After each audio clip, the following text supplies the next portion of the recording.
তিনটি বড় সুখবর ও আজ পাশ হলো নবম পে স্কেল। মিটিংয়ে সত্য সচিবের নির্দেশে পূর্ণাঙ্গ তালিকা প্রকাশ এবং ৭ এপ্রিল থেকে কার্যকর নবম জাতীয় পে স্কেল নিয়ে প্রধানমন্ত্রী তারেক রহমান কঠোর নির্দেশনা। প্রিয় সরকারি চাকরিজীবী ভাই ও বোনেরা, আজকে সকালের আপডেট নিউজে আপনাদের স্বাগতম। যারা আমাদের চ্যানেলে নতুন তারা এখনই চ্যানেলটি সাবস্ক্রাইব করুন। আর হ্যাঁ, অবশ্যই কমেন্ট করে জানাবেন আপনারা কে কোন জেলা থেকে আমাদের ভিডিওটি দেখছেন।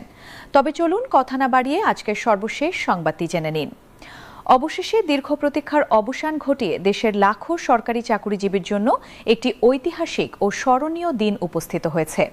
আজ অতিথি ভবনে অনুষ্ঠিত সরকারের সর্বোচ্চ নীতি নির্ধারণী পর্যায়ের এক রুদ্ধদ্বার বৈঠকে নবম জাতীয় পে স্কেল চূড়ান্তভাবে পাশ হয়েছে এবং এর সঙ্গে সরকারি কর্মচারীদের জন্য তিনটি বড় সুখবর প্রকাশ করা হয়েছে। সরকারি চাকরিজীবীরা দীর্ঘ কয়েক বছর ধরে বেতন বৈষম্য দূরীকরণ ও জীবনযাত্রার মান উন্নয়নের যেসব দাবি নিয়ে রাজপথে আন্দোলন করে যাচ্ছিলেন, অবশেষে তাদের সকল যৌক্তিক দাবি মেনে নিয়েছেন প্রধানমন্ত্রী তারেক রহমান। আজকে জাতীয় সংসদে এই বৈঠকে প্রধানমন্ত্রী তারেক রহমান পে কমিশনের কার্যক্রমে দীর্ঘসূত্রিতা নিয়ে তীব্র অসন্তোষ প্রকাশ করেন এবং কঠোর নির্দেশনা দেন। তিনি প্রশ্ন রাখেন যে এত সময় বিলম্ব হচ্ছে কেন। তিনি বলেন, আমি নিজেই পে কমিশন গঠন করেছিলাম এবং যাদেরকে এই গুরু দায়িত্ব দেওয়া হয়েছিল তাদের দক্ষতা ও অভিজ্ঞতার উপর নির্ভর করে আমি আশা করেছিলাম সর্বোচ্চ 2 থেকে 3 মাসের মধ্যে নবম পে স্কেল বাস্তবায়নের কাজ শেষ হবে। কিন্তু এত বিলম্ব হওয়ার ফলে মাঠ পর্যায়ে সরকারি চাকরিজীবীদের মাঝে এক ধরনের হতাশাজনক ও ক্ষোভের পরিস্থিতি তৈরি হচ্ছে।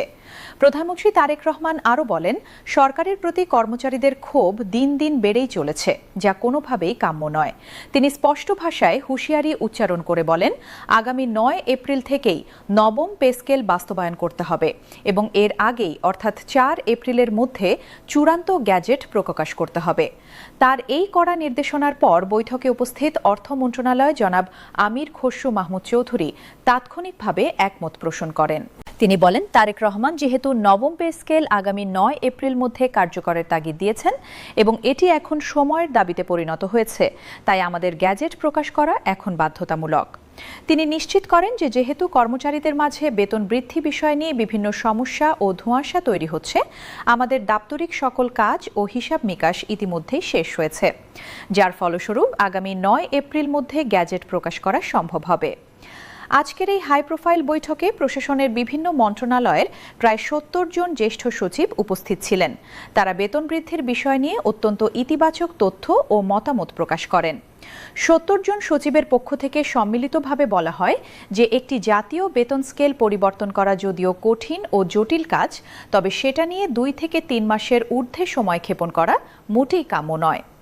অন্তর্বর্তীকালীন সরকার গত জুলাই মাসে পে কমিশন গঠন করেছিল এবং তাদেরকে যদিও 6 মাস সময় দেওয়া হয়েছিল, তবে সচিবরা আশাবাদী ছিলেন যে সর্বোচ্চ 3 মাসের মধ্যে গ্যাজেট প্রকাশ করা হবে।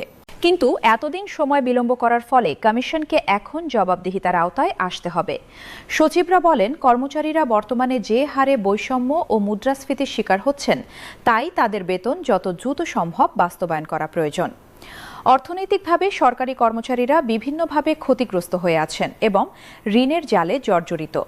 আমাদের উচিত হবে তাদের অর্থনৈতিক সক্ষমতা বৃদ্ধি করে নবম পে স্কেলস আওতায় সকল ধরনের সুযোগ সুবিধা বৃদ্ধি করা, যাতে প্রশাসন গতিশীল থাকে।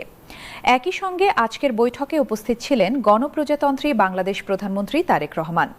তিনি সরকারি চাকরিজীবীদের পক্ষ নিয়ে স্পষ্ট ভাষায় বার্তা দেন যে কর্মচারীদেরকে আর অবহেলা বা হে করা যাবে না।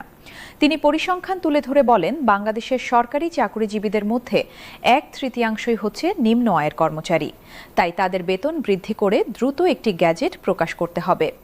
তিনি রাজনৈতিক প্রেক্ষাপট তুলে ধরে বলেন, যেহেতু সামনে জাতীয় নির্বাচন, তাই নির্বাচনের আগেই পে স্কেল সংক্রান্ত সকল কাজ শেষ করাই হবে পে কমিশনের মূল লক্ষ্য। কেননা নির্বাচনকালীন সময় যদি পে স্কেল নিয়ে কোনো জটিলতা বা অসন্তোষ থাকে, তবে সরকারি চাকরিজীবীদের মাঝে অস্থিরতা সৃষ্টি হতে পারে, যা নির্বাচনে সুষ্ঠু পরিবেশ নষ্ট করতে পারে। এছাড়াও নির্বাচনী পরিস্থিতি অস্বাভাবিক হওয়ার সম্ভাবনা এড়াতে কর্মচারীদের সন্তুষ্ট রাখা জরুরি। আজকের এই বৈঠকে পে কমিশনের পক্ষ থেকে সরকারি চাকরিজীবীদের জন্য 3টি যুগান্তকারী সুখবর দেওয়া হয়েছে, যা তাদের জীবনমান উন্নয়নে ব্যাপক আলোড়ন সৃষ্টি করবে। প্রথম সুখবরই হল সরকারি কর্মচারীদের বহুল কাঙ্ক্ষিত কিন্তু 2015 সালে বন্ধ হয়ে যাওয়া সিলেকশন গ্রেড ও টাইম স্কেল পুনরায় চালু করা হবে। বৈঠকে আলোচনা হয় যে নতুন পে স্কেলে কর্মচারীদের বেতন বৃদ্ধি হলেও কর্মকর্তাদের বেতন থাকবে আকাশচুম্বী। তাই সিলেকশন গ্রেড ও টাইম স্কেল সংশোধন বা পুনর্বহাল না করা হলে প্রশাসনে বিশাল বৈষম্য দেখা দিতে পারে, যার ফলে আজকের বৈঠকে পে কমিশনের chairman Zakir Ahmed Khan selection grade ও টাইম স্কেল পুনরুদ্ধারের যৌক্তিকতা তুলে ধরেন। তখন প্রধানমন্ত্রী তারেক রহমান বলেন, অবশ্যই সিলেকশন গ্রেড ও টাইম স্কেল পুনরুদ্ধার করা প্রয়োজন। আমরা চাই মার্চের মধ্যে যে খসড়া অনুযায়ী গ্যাজেট প্রকাশ করা হবে সেখানে অবশ্যই এই দুটি গুরুত্বপূর্ণ ভাতা ও সুবিধা সংযুক্ত থাকবে। দ্বিতীয় সুখবরটি হল গ্রেড সংখ্যা পরিবর্তন বা কমানোর সিদ্ধান্ত। প্রধানমন্ত্রী তারেক রহমান ও পে কমিশন অভ্যন্তরীণভাবে একটি বৈঠক করে গ্রেড সংখ্যা পরিবর্তনের বিষয়টিকে গুরুত্বের সঙ্গে আমলে নিয়েছেন। বিদ্যমান 20টি গ্রেডের পরিবর্তে 14টি গ্রেড রাখার ঐতিহাসিক সিদ্ধান্ত নেওয়া হয়েছে।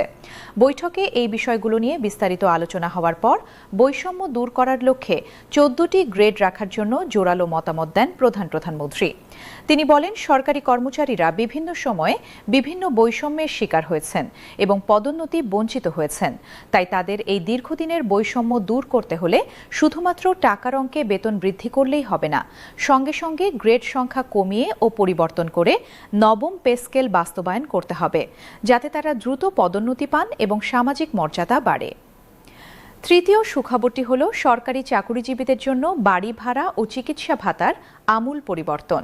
বর্তমান বাজারের সঙ্গে সামঞ্জস্য রেখে বাড়ি ভাড়া মূল বেতনের 70% করার সিদ্ধান্ত গ্রহণ করা হয়েছে, যা আগে অনেক কম ছিল। বিশেষ করে শহরাঞ্চলে বসবাসরত কর্মচারীদের জন্য এটি বিশাল স্বস্তি বয়ে আনবে। একই সঙ্গে চিকিৎসা ভাতা বা মেডিকেল অলওয়েন্স ফিক্সড 4,500 টাকা করার সিদ্ধান্ত নেওয়া হয়েছে। বর্তমানে চিকিৎসা ব্যয় যেভাবে বেড়েছে তার তুলনায় আগের ভাতা ছিল নগণ্য। আশা করা যাচ্ছে আগামী 2-3 দিনের মধ্যে যে নতুন গ্যাজেট প্রকাশ করা হবে সেখানে এই বর্ধিত বাড়ি ভাড়া ও চিকিৎসা ভাতার বিষয়টি স্পষ্টভাবে উল্লেখ থাকবে।